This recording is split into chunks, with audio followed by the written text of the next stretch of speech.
Bueno, familia, yo voy a hacer el reto de Alfredo. El reto de Alfredo es que vamos todas las semanas a desgranar 3 películas que vamos a ver entre todos y que me gustaría que hubiera un feedback con vosotros y me dierais vuestros comentarios. Primera película, ya dijimos la semana pasada que esta semana íbamos a hablar de La lista de Schindler, que va a ser la primera de la que voy a hablar. La lista de Schindler, del Rey Midas de Hollywood, Steven Spielberg, que es una película que trata, bueno, de un hecho real, como es la Segunda Guerra Mundial, y de cómo un empresario alemán, Oskar Schindler, debido a sus contactos con la alta jerarquía nazi, se queda con una fábrica y prácticamente contrata a judíos prácticamente por un precio irrisorio casi mínimo, rozando la esclavitud. Pero se da cuenta de que los judíos que trabajan en su fábrica no tienen peligro porque como son primordiales para la fábrica y debido a los contactos de este hombre no van a campos de concentración ni a cámaras de gas ni etcétera, etcétera. Hay un momento de la película en el que Schindler ve una masacre, en la que ve una matanza indiscriminada de gente, se da cuenta de que tiene que intentar salvar a cuantas más personas, no judíos sino personas, mejor. Y bueno, a partir de ahí cómo se desarrolla va hasta el final de la guerra y consigue salvar a muchísima gente. La peli para mí es una peli impecable, es una de mis películas de cabecera, con una fotografía increíblemente bonita, con un ritmo que a veces es lento, dándole un poquito de dramatismo, y otras veces, pues bueno, con lo que es una guerra, un ritmo frenético, con las matanzas y los tiroteos. Nada, aparte de esto, bueno, comentar algunas curiosidades de la película, que por ejemplo, la historia de este hombre, de Oskar Schindler, es cuando Thomas Keneally, un escritor australiano, estando en Los Ángeles, entra en una tienda de artículos de cuero y el dueño de la tienda, al enterarse que es escritor, empieza a decirle que le va a contar la historia más grande de la humanidad contada de hombre a hombre. Esto es una frase textual, ¿vale? Y entonces le empieza a contar de cómo Oskar Schindler hizo una lista para salvar a tantísimos judíos del holocausto nazi.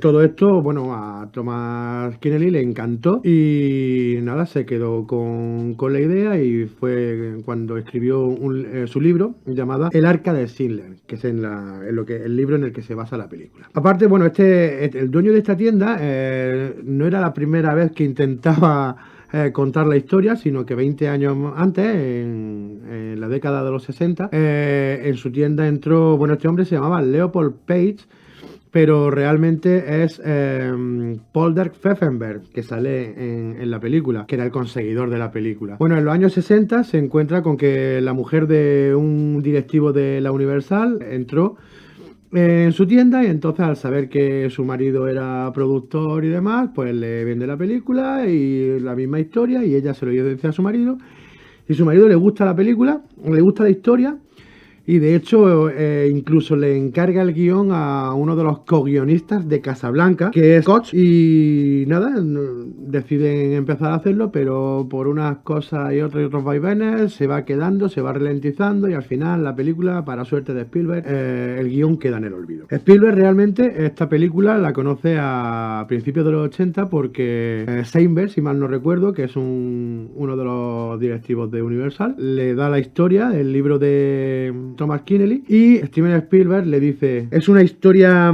sería una gran historia, y entonces le pregunta, ¿pero esto ocurrió de verdad? Y a raíz de esto decide empezar a preparar el guión, a pesar de que desde un principio él no quiere dirigir la película porque no se siente capacitado, no se siente preparado para contar una historia tan seria y que le toca tan de lleno a él. De hecho, esta película intentó comprar los derechos Billy Wilder, el grandísimo Billy Wilder, para hacer la película, que de hecho, si lo hubiera hecho, habría sido su última película, pero tanto este directivo de la Universal como Steven Spielberg se le adelantaron.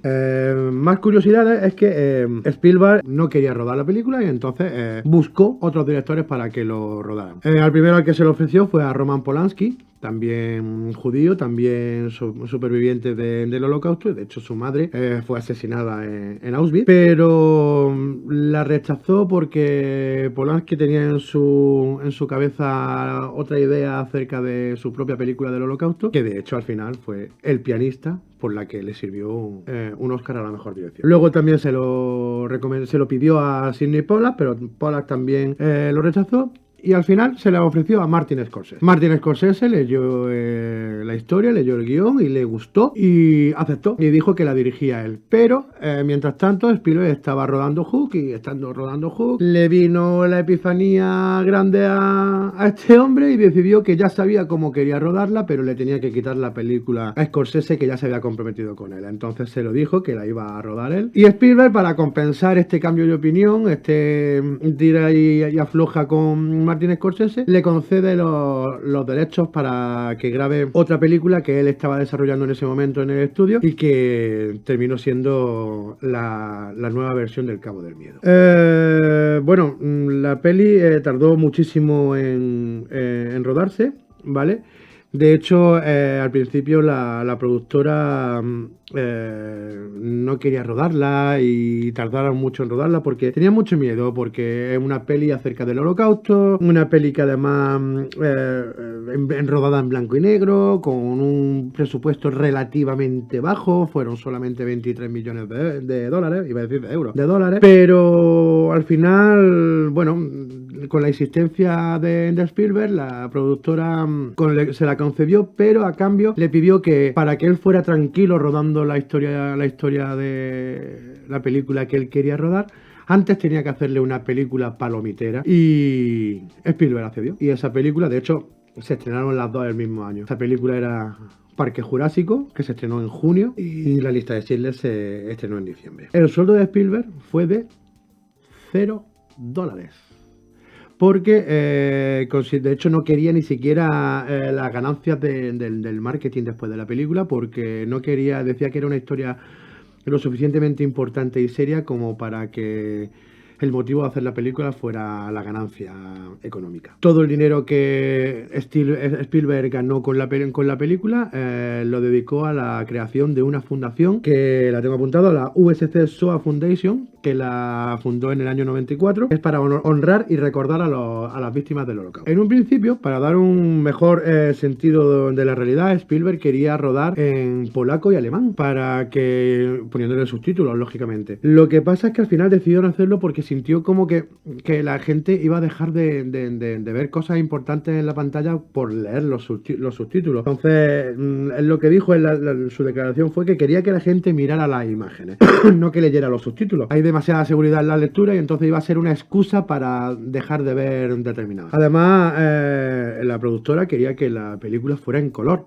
Lo que pasa es que tanto Spielberg como el director de fotografía, que era Janusz Kaminski, dijeron que no, se negaron completamente, querían que fuera en blanco y negro porque dijo que era realmente lo apropiado, ya que todo lo que sabía acerca del Holocausto era de historias que le había contado la gente y de imágenes de archivo, y que lógicamente todas las imágenes de archivo, todas las fotografías eran en blanco y negro. Además, bueno, más cositas. Para el papel de Oscar Schindler se barajaron varios nombres. Kevin Costner se barajó para este papel, se barajó también a Mel Gibson, y de hecho al que más cerca estuvo fue Warren Beatty. Lo que pasa es que Warren Beatty de hecho llegó incluso a hacer la lectura de guión. Lo que pasa es que Spielberg no quería una estrella de cine que estuviera bajo el paraguas de Hollywood, ¿vale? Entonces, bueno, él realmente eligió a Liam Neeson. Leo textualmente lo que dijo, que fue lo más cercano en mi experiencia de cómo era Schindler. Su encanto, su forma en que las mujeres lo amaban, su fuerza, que de hecho incluso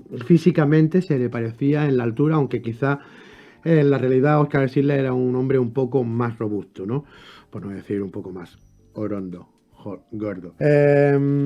Más cositas acerca de la película es que, bueno, una última, que es que se hicieron 7 listas. Originalmente, durante la guerra, se hicieron 7 listas que les llamaron, conocidas como las listas de la vida, aunque realmente las listas de la vida solamente eran las 2 primeras, ¿vale? De las 7 listas originales solamente quedan 4 que están expuestas en algunos museos, excepto una que está en una colección privada. De hecho, una de ellas se intentó subastar en el año 2013 por eBay y fue un rotundo fracaso. Pero las 2 primeras listas fueron las originales, siendo las otras 5 una ligera ampliación de las 2.